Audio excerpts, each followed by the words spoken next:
Chapter 4 నిన్ను చూస్తుంటే నీలోపల చాలా దుఃఖం, ఏదో భయం దాగి ఉన్నట్లుంది. అసలు ఏం జరిగింది? అని అడిగింది అనామిక. నేను అర్ధరాత్రి మంచుతో నిండిన ఈ ప్రదేశంలో ఒంటరిగా వెళుతుంటే, నువ్వు ఏమైనా ఊరేగింపుతో వచ్చావా ఏంటి? నువ్వు కూడా ఒంటరిగానే కదా ఎక్కడికో వెళ్తుంది? నేను కూడా ఈ ప్రశ్న అడగగలను, రాత్రి ఒంటరిగా నువ్వు ఏమి చేస్తున్నావు అని రివర్సులో అడిగాడు యశ్వంత్. సరే అయితే, నేను నా కథ చెప్తా, కాని ఆ తరువాత నువ్వు నీ కథ నాకు చెప్పాలి, ఓకేనా? అని అడిగింది అనామిక. నాకు నీ కథ వినాలి అని లేదు, అని అన్నాడు యశ్వంత్. ఏమైంది? ఇంకా రాత్రంతా మిగిలి ఉంది కదా, ఎలాగోలా గడపాలి కదా. చూడు, నా వల్ల నువ్వు భయపడిపోయావు, సో ఇప్పుడు నీకు నిద్ర రాదు. ఒకవేళ నిద్ర వచ్చినా, కళ్ళు మూసుకున్నప్పుడల్లా అనామికకి ఏమైనా జరుగుతుంది ఏమో అన్న ఆలోచన వల్ల నీకు నిద్ర పట్టదు. ఎలాగో నాకు కూడా నిద్ర పట్టడం లేదు కాబట్టి, ఈ టైంని మాట్లాడుకుంటూ పాస్ చేద్దాం, అని అంది అనామిక. ముందు నన్ను భయపెట్టావు, ఇప్పుడు నా గురించి తెలుసుకోవడం కోసం ఈ స్టూపిడ్ లాజిక్లు వాడుతున్నావా? అని అడిగాడు యశ్వంత్. ఇది నీకు స్టూపిడ్ అనిపించవచ్చు, కాని ఇదే నా పని, మనుషుల గురించి, ముఖ్యంగా, ప్రస్తుతానికి, మీ గురించి తెలుసుకోవడం. నీ కథ ఏమిటో చెప్పు, అని అంది అనామిక. ఇక అనామిక మాట్లాడకుండా యశ్వంత్ ఆపలేడు. తనకు ఇప్పుడు నిద్ర పట్టదని కూడా తెలుసు కాని, తన గతాన్ని ఎవరితోనూ పంచుకోవడానికి అతను సిద్ధంగా లేడు. యశ్వంత్ గట్టిగా ఊపిరి పీల్చుకొని, సరే, అయితే ముందు నువ్వు చెప్పు, ఆ తరువాత నేను చెబుతాను, అని అన్నాడు. ప్రామిస్? అని అడిగింది అనామిక. హా ప్రామిస్, అని అన్నాడు యశ్వంత్. అనామిక సంతోషంగా, అయితే సరే, నేను నా గురించి ఎక్కడ నుంచి ప్రారంభించాలి? అని అనామిక ఆలోచిస్తూ, నా పేరు అనామిక. నేను సైకాలజీ విద్యార్థిని.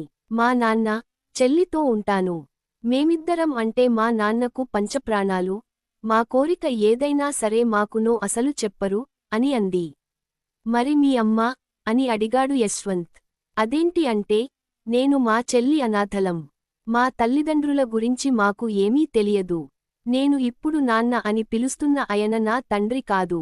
అతను మా ఇద్దరిని దత్తత తీసుకున్నారు, అని అంది అనామిక. యశ్వంత్కి అనామిక చెప్పింది విన్నాక కొంచెం బాధగా అనిపించింది.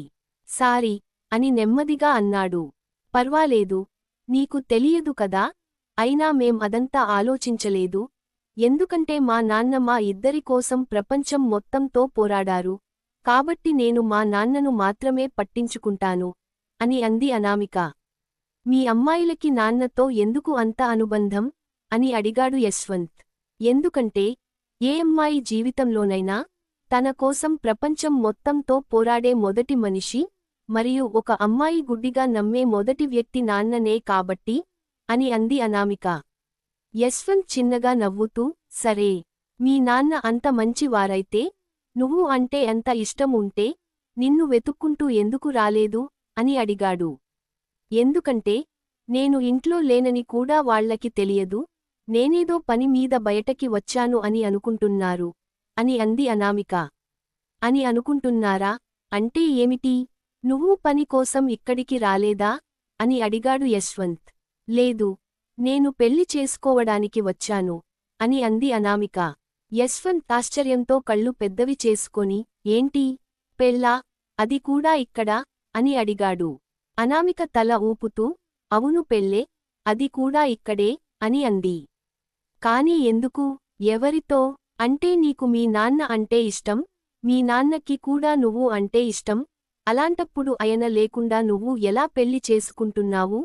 అది కూడా, వారికి చాలా దూరంగా, చల్లని ప్రదేశంలో, అది కూడా నల్ల చీర ధరించి, అని అన్నాడు యశ్వంత్. అరే, నా చీరతో నీకు ఏం సమస్య ఉంది? అప్పటి నుంచి చూస్తూనే ఉన్నాను, సన్న చీర, నల్ల చీర, ఈ చీర, ఆ చీర అని. ఇప్పుడు అమ్మాయి పెళ్లిలో, చీరే కదా కట్టుకుంటుంది. నా దగ్గర ఉన్న చీర ఇది ఒక్కటే, కాబట్టి నేను దీన్ని ధరించాను, అని అంది అనామిక. సరే, సారీ, నేను నీ చీర గురించి వ్యాఖ్యానించాను, కాని నువ్వు పెళ్లి చేసుకుంటే, వచ్చి నాతో ఎలా ఢీకొన్నావు? అని అడిగాడు యశ్వంత్. అనామిక కొంచెం బాధతో, ఆ అబ్బాయి అంటే నేను పెళ్లి చేసుకోబోయే వాడు రాలేదు, అతని కోసం చాలా వెయిట్ చేశాను, కాని అంటూ ఆగిపోయింది. వాట్, నిన్ను మాత్రం ఇక్కడికి పిలిచి అతను నీతో ఇక్కడికి రాలేదా అని అడిగాడు. లేదు, మేమిద్దరం లాంగ్ డిస్టెన్స్ రిలేషన్షిప్లో ఉన్నాము. అంతేకాకుండా ఇప్పటి వరకు మేము ఒకరినొకరు కలుసుకోలేదు. మేమిద్దరం పెళ్లి చేసుకోవాలి అని అనుకున్నాము, నన్ను అతని కోసం ఎదురు చూడమని చెప్పాడు. అతనే నా దగ్గరకు వచ్చి నన్ను పెళ్లి చేసుకుంటా అని అన్నాడు. నేను అతని కోసం ఇక్కడ వేచి ఉన్నాను, నేను చాలాసేపు వేచి ఉన్నాను. 2 రోజులు గడిచాయి, కాని అతను రాలేదు. ఇవాళ నేను హోటల్ గదికి వెళ్తుంటే కొంతమంది నన్ను అనుసరించారు, వాళ్లని తప్పించుకుంటుండగా నేను నిన్ను కొట్టాను అని అంది అనామిక. యశ్వంత్ ఇప్పుడు మరింత ఆశ్చర్యపోయాడు. ఏంటి, 2 రోజులుగా అతని కోసం ఎదురు చూస్తున్నావా? అనామిక తల ఊపింది. ఒక్క నిమిషం, నేను నీ కథను నమ్మలేకపోతున్నాను. నువ్వు ఒక అబ్బాయిని ప్రేమిస్తున్నావు, అతనిని పెళ్లి చేసుకోవడానికి మీ నాన్నకి అబద్ధం చెప్పి ఇంత దూరం వచ్చావు. అనామిక మళ్లీ తల ఆడించింది. అతని కోసం 2 రోజుల నుండి వేచి ఉన్నావా? అనామిక మళ్లీ తల ఊపింది. యశ్వంత్ నిస్సహాయంగా తల ఊపుతూ, నువ్వు నిజంగా పిచ్చిదానివి, అతను నిన్ను మోసం చేశాడనే విషయానికి స్పష్టంగా అర్థమైంది అని అన్నాడు యశ్వంత్. లేదు, అలా ఏం కాదు, అతను నన్ను మోసం చేయడు, ఎందుకంటే అతను నన్ను చాలా ప్రేమిస్తున్నాడు అని అంది అనామిక. అనామిక, నమ్మకానికి కూడా ఒక హద్దు ఉంటుంది అని అసహనంగా అన్నాడు యశ్వంత్. ప్రేమలో కాదు అని అంది అనామిక. నీకు నిజంగా పిచ్చి, నిజం కళ్ల ముందు ఉన్న కనిపించలేదా అని అన్నాడు యశ్వంత్. ఏ నిజం అని అడిగింది అనామిక. ఇప్పుడు తినకి అర్థం అయ్యేలా ఎలా చెప్పాలి అని మనసులో అనుకుంటూ తను అనామికతో, సరే చూడు, అతను నిన్ను పిలిచాడు, కాని తను రాలేదు. తను రాకపోవడానికి కారణం ఏమన్నా చెప్పాడా? ఈ 2 రోజుల్లో ఎలా అయినా నిన్ను సంప్రదించడానికి ప్రయత్నించాడా అని అడిగాడు యశ్వంత్. లేదు అని అంది అనామిక. మరి ఎందుకు అర్థం చేసుకోలేకపోతున్నావు? నువ్వు సైకాలజీ స్టూడెంట్వి, అతను నిన్ను మోసం చేశాడని అర్థం చేసుకోలేకపోతున్నావు అని అన్నాడు యశ్వంత్. అతను 2 రోజులుగా నన్ను సంప్రదించలేదని నువ్వు చూస్తున్నావు, కాని అతను రాకపోవడానికి ఏదైనా బలమైన కారణం ఉండవచ్చు అని నేను అనుకుంటున్నాను అని నమ్మకంగా అంది అనామిక. యశ్వంత్ సైలెంట్ అయ్యాడు. కొంతసేపటి తర్వాత అనామికను చూస్తూ, అతని కోసం ఎంతకాలం వేచి ఉంటావు అని అడిగాడు. జీవితాంతం, ఆ తరువాత కూడా అని తన ప్రేమని ఆ 4 ముక్కల్లో చెప్పింది అనామిక. నువ్వు అతని అంతగా ప్రేమిస్తున్నావా, అంతగా నమ్ముతున్నావా అని అడిగాడు యశ్వంత్.